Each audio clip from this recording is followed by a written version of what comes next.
Good morning, this is Lisa with Your Personal Best Training Studio and my staff of functional aging specialists, which means that we work with men and women over 50 to move better, feel better, and age actively.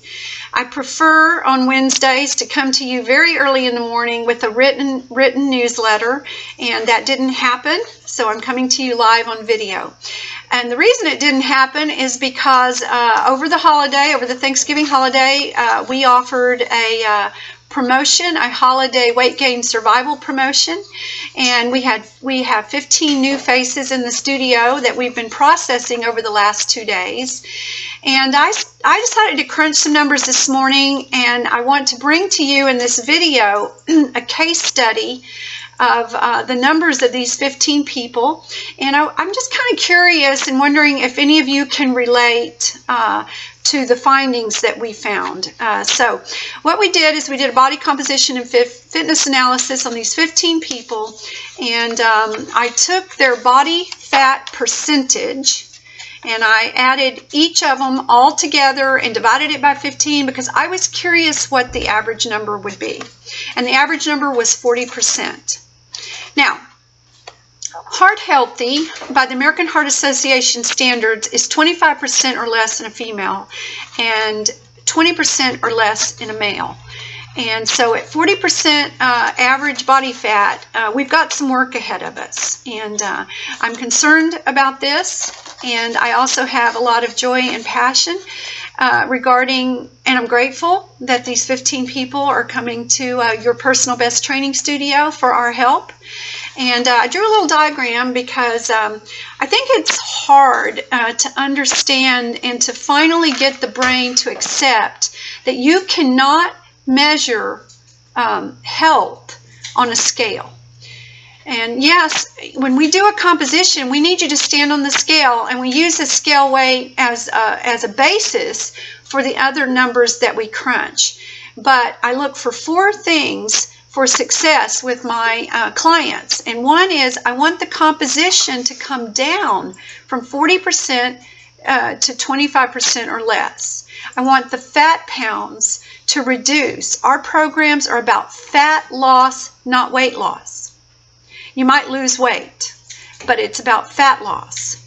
I want the muscle on the body, or we call it the lean body weight, to either stay the same or increase, and that is very dependent on the individual. Some people need to maintain, and some people need to increase their lean body weight, and I would like to see the waist measurement go down. And all 15 of these people, they want to see their waist measurement go down as well.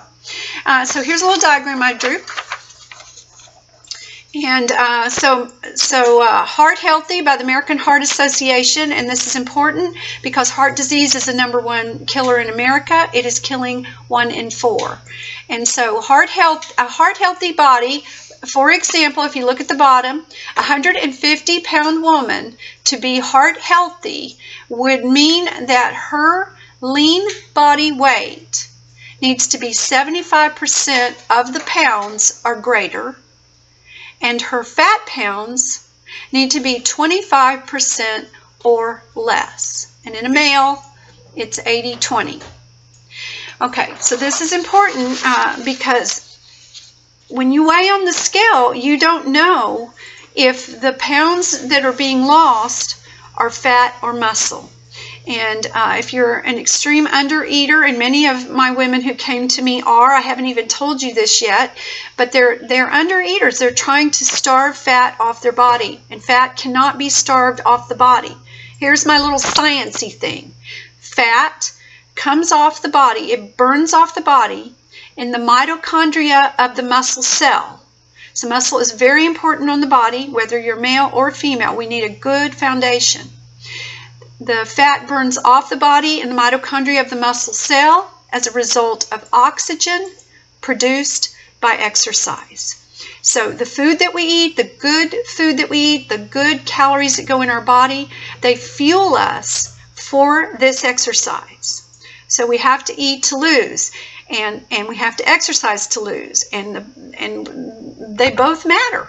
And walking alone is not enough because it doesn't push our bodies out of their comfort zone. It just doesn't. It's not hard enough. Walking is for us. We've been, walk. It's okay to walk. I'm not saying not to walk. But if that's all you're doing for exercise, it's not enough. Because as we age, our body is in decline and it is losing muscle. And we have to do things to create the training effect so the body perceives that it still needs to have muscle on its body. Picking up a glass of coffee or a glass of wine is not heavy enough. Okay, I'm being silly now and I'm going to stop. But anyway, I hope you made it this far and that you will take everything that I said into consideration. And if you're looking for a trainer, great, give us a call. If you'd like to join my newsletter, there's a link below. And if you're already a client or just coming into the studio brand new, I just wanted you to see my smiling face and hear from me in person that I do care about you, I love you, and my entire staff wants to be a part of your health and fitness solution.